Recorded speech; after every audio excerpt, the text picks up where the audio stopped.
She was standing by the window in an emerald green gown, her natural coils rising around her face like a crown she was born wearing, gold earrings catching the light of a chandelier that cost more than most people's yearly salary. And he walked straight toward her like she was something he could simply reach out and take.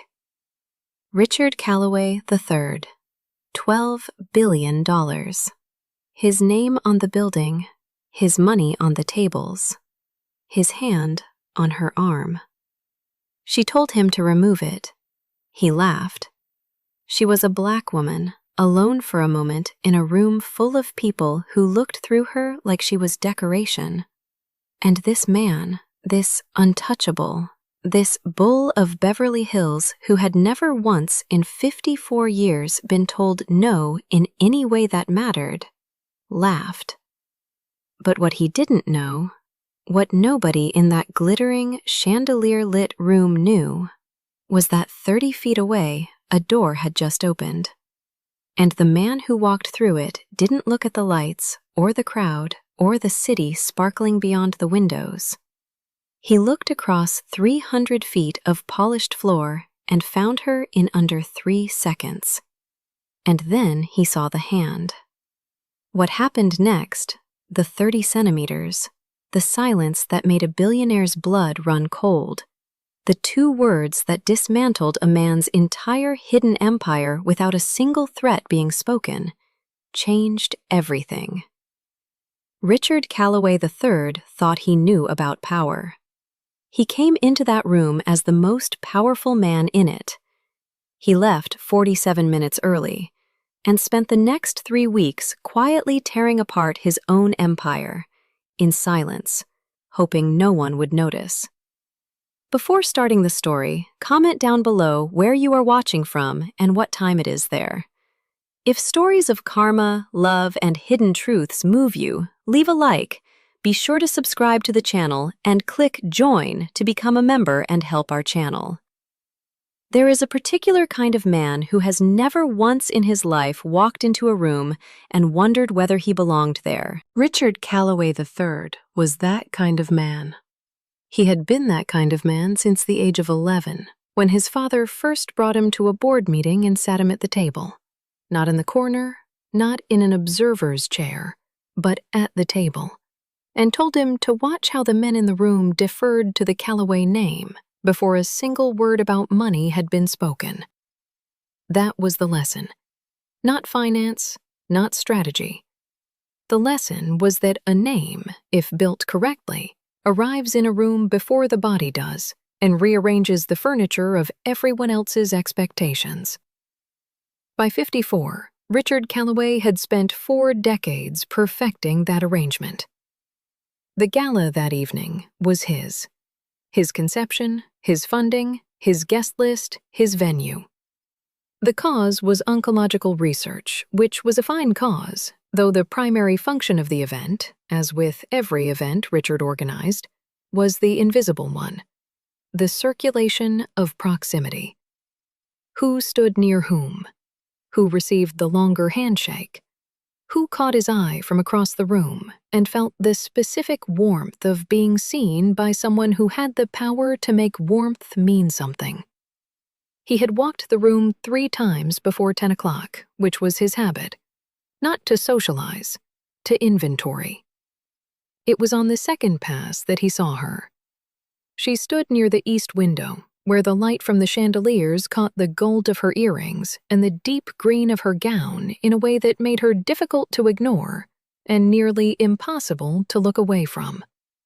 Her hair rose around her face in full, dense coils that she wore the way certain women wear things, not as a choice made for the room, but as a fact about herself that the room was simply required to accommodate. She held the champagne flute that she had not drunk from.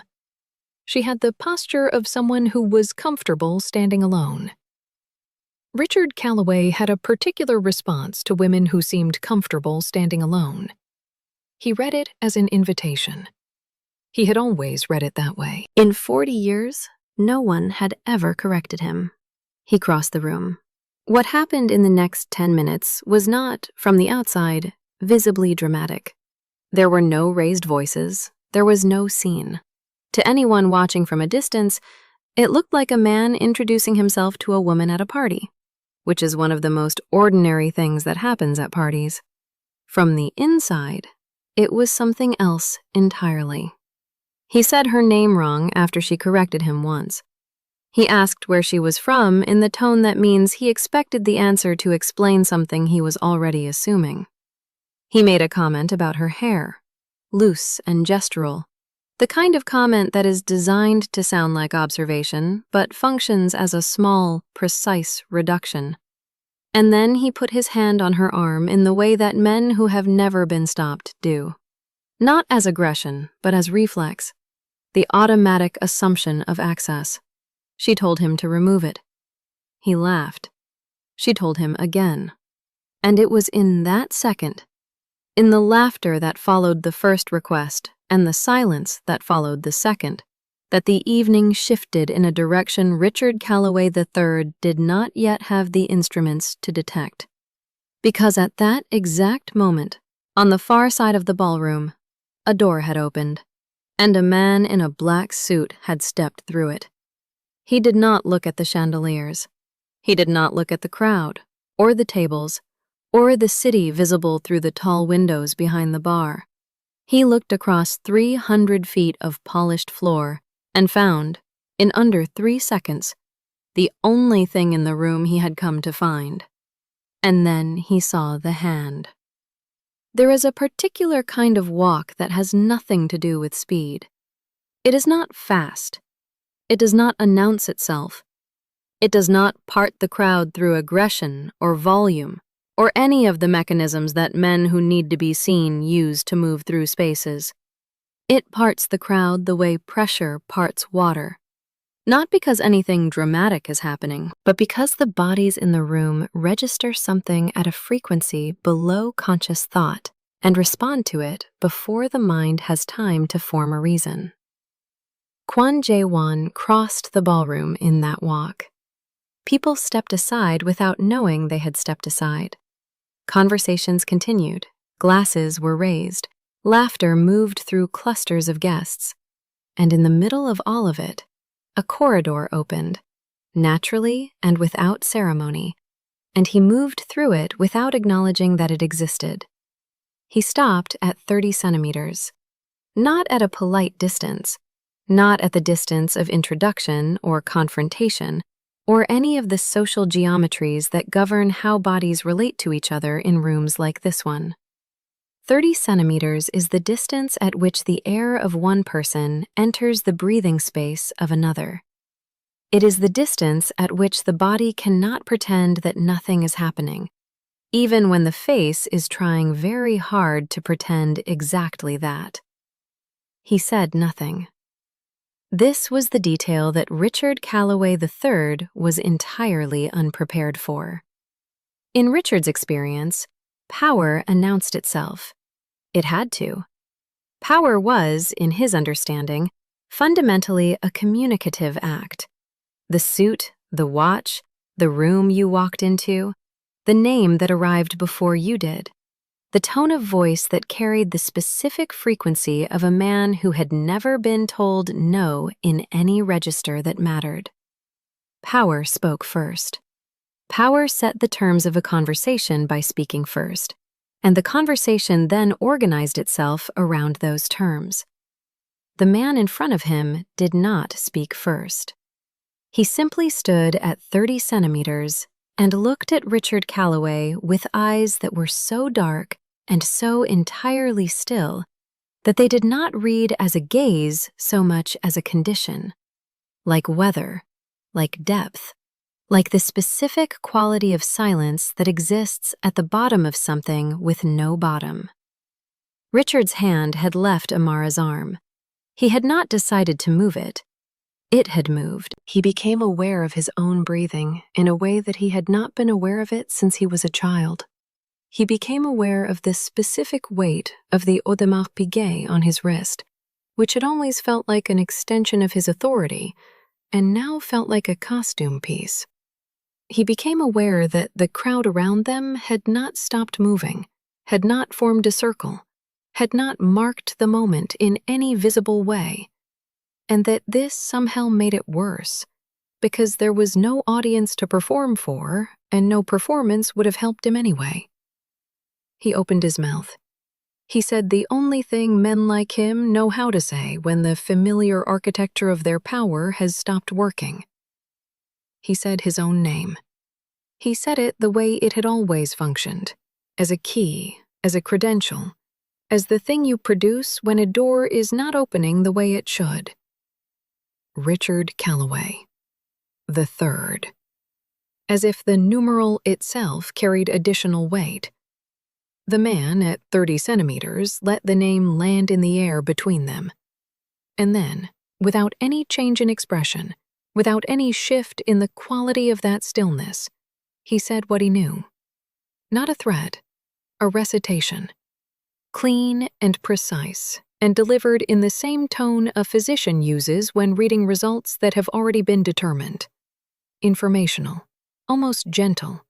The kindness of someone who believes you deserve to understand what is happening to you, even if you cannot change it.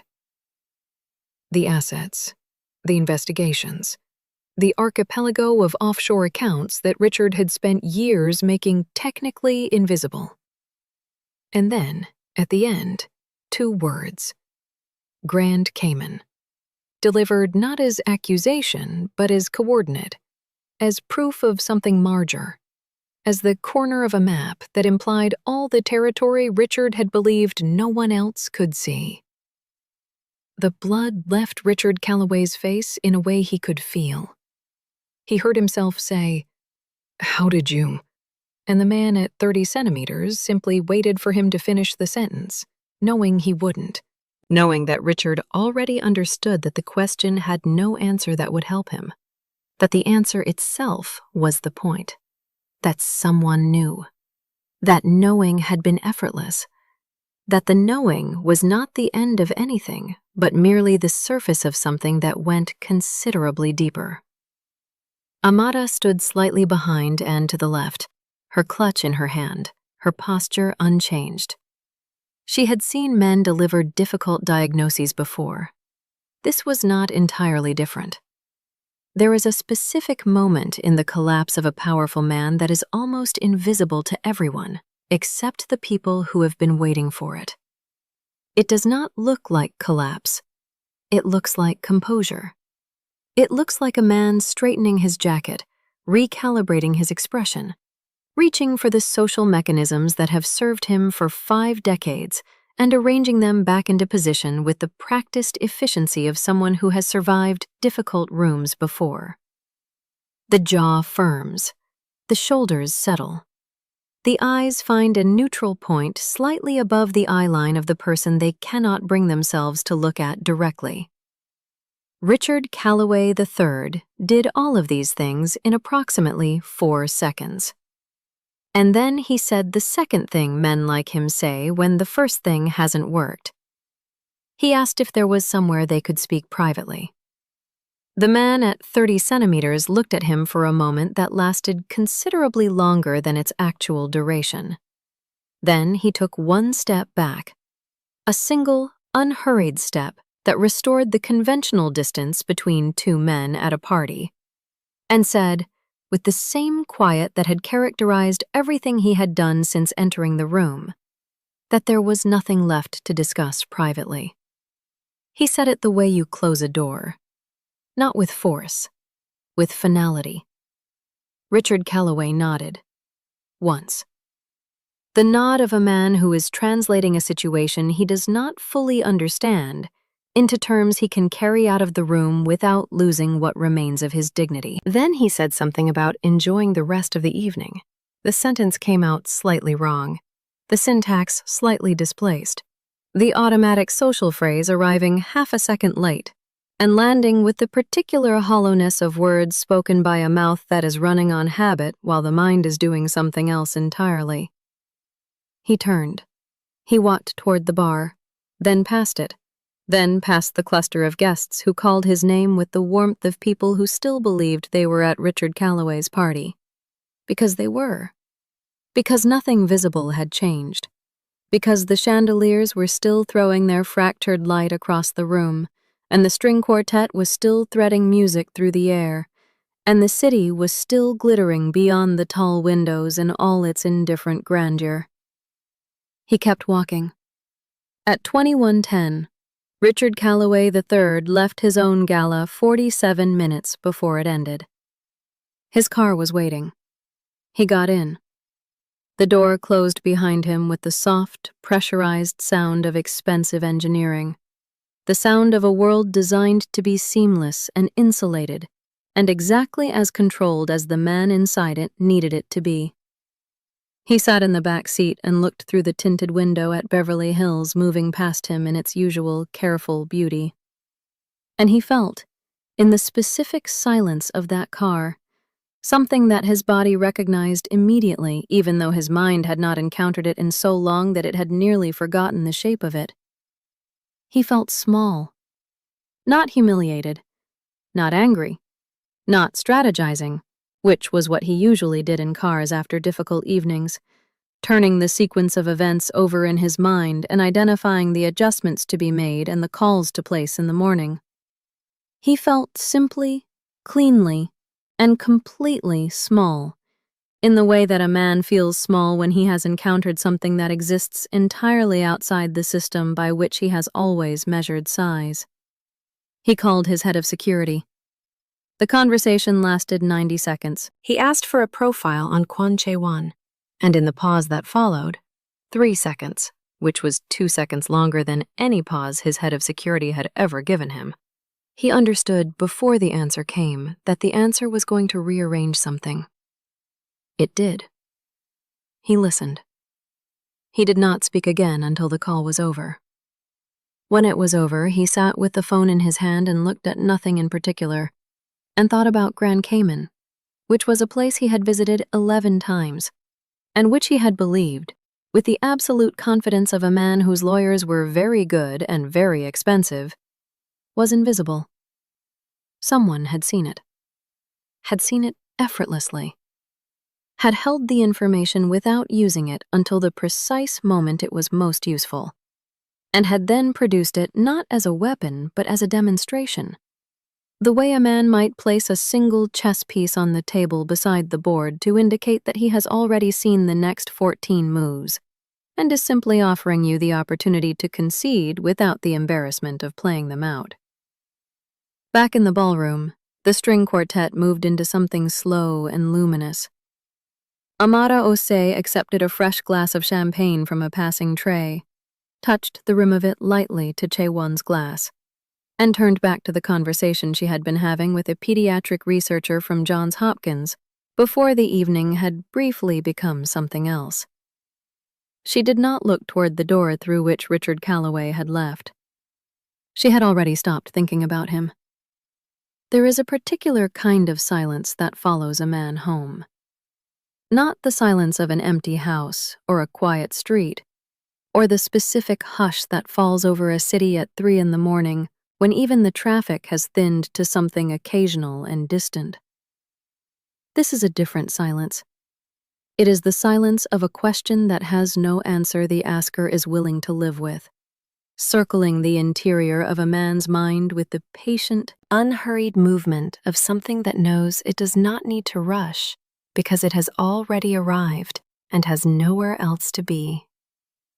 Richard Calloway III did not sleep that night.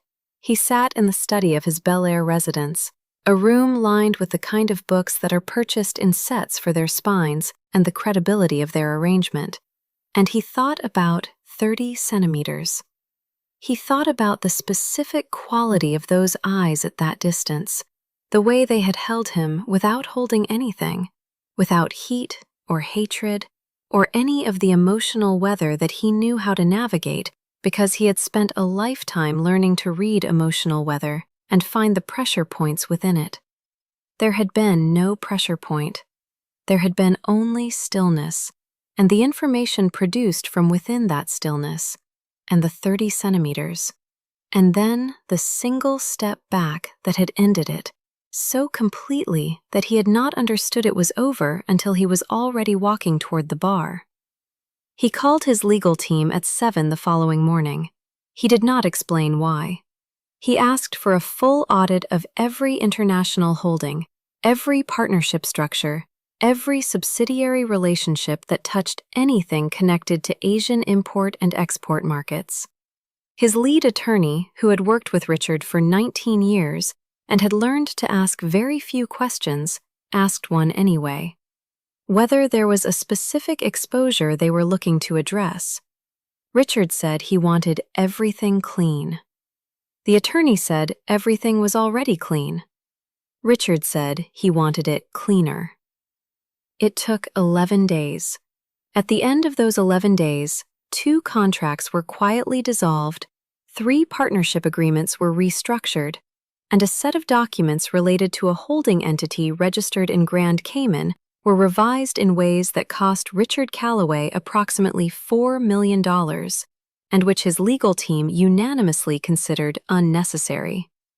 He did not explain the decision to anyone. He did not need to explain it.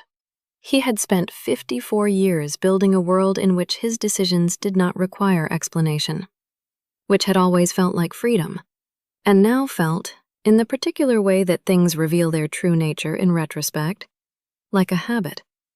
The habit of a man who had arranged every room he entered so that no one would ever ask him to account for himself. Because accounting for himself had never been required. Because the rooms had always been his. One room had not been his. 3 weeks after the gala, a donation arrived at the pediatric oncology department of the hospital where Amara Osei completed her residency. It was anonymous. It was significant. It was the first anonymous donation Richard Calloway had made in 22 years of charitable giving, which was itself a kind of confession. The admission, made in the only language available to a man like him, that something had happened which he did not want attached to his name. No one at the hospital connected it to him. Amara did not know about it at all. She was in her 4th hour of a Tuesday shift when it arrived, sitting on the floor of a corridor outside a room where a 7-year-old was sleeping through her 2nd round of treatment, eating crackers from a small paper sleeve because she had forgotten, again, to eat a real meal, reading something on her phone with the focused, unhurried attention of a woman who has learned to find stillness wherever she is placed. Chae-won had sent her a message that morning. 3 words, in Korean, which translated roughly to something between "I saw you" and "I see you." The difference being that one is a moment, and the other is a continuous fact. And he had chosen the phrasing that meant the latter. She had read it on the way into the hospital and had not responded yet because she was thinking about how to say, in any language, that she understood the difference too. That evening, in the apartment that had begun to hold both of their silences comfortably, she told him about the 7-year-old, about the 2nd round, about the crackers in the corridor. He listened the way he always listened, completely, without the restlessness that most people carry when they are waiting for their turn to speak. And when she finished, he asked about the child's name, and then asked 2 more questions that told her he had been paying attention not just to the words, but to the weight behind them. Outside, Seoul arranged itself in its vast and luminous geometry against the night. She thought about what it meant to be known by someone, in a world that had spent considerable energy trying to reduce her to something smaller than she was. She thought about the gala, and the man in the white tuxedo, and the 10 minutes that had briefly made her the object of someone else's careless certainty. She thought about 30 centimeters, and the particular quality of a silence that does not need to explain itself. She thought about what Chae-won had said in the car. I needed to. Not I had to. Not it was necessary. Those would have been the words of obligation, of role, of a man performing the function assigned to him by the world he inhabited. I needed to was something else.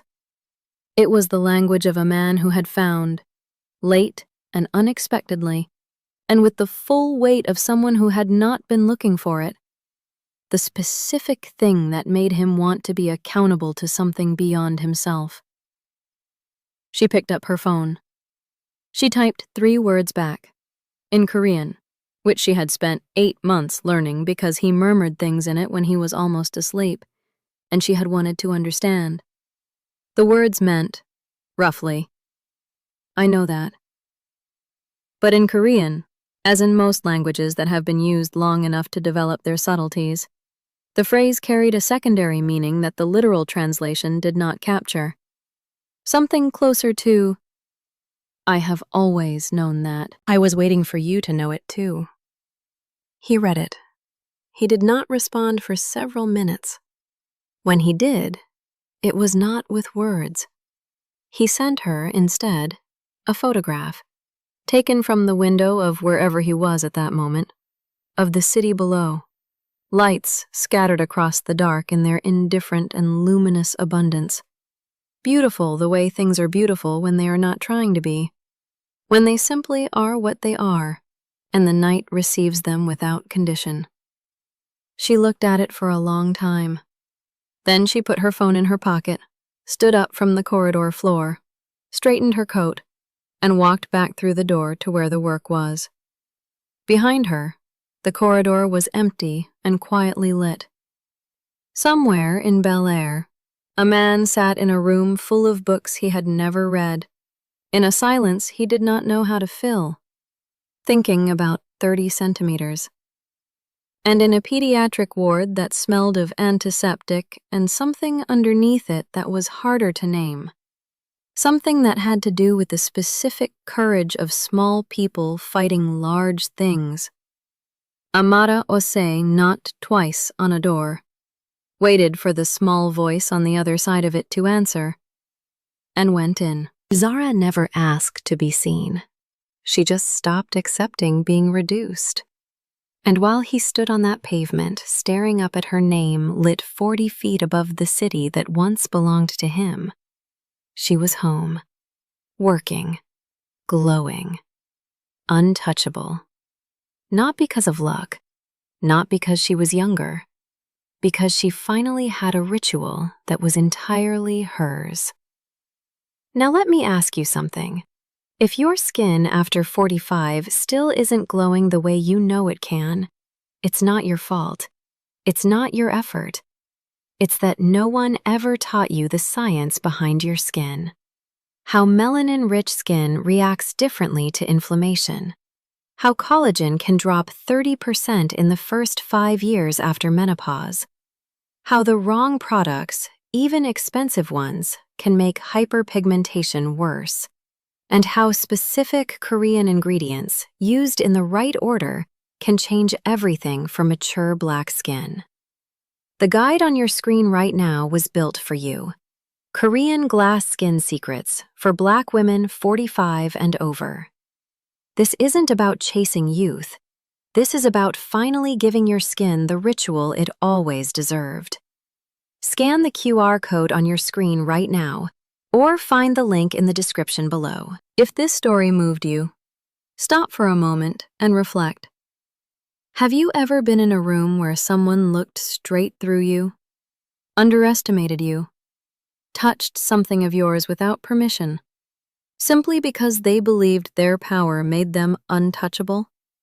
And have you ever witnessed or experienced the quiet and devastating moment when someone stood 30 centimeters from that certainty and shattered it without raising their voice?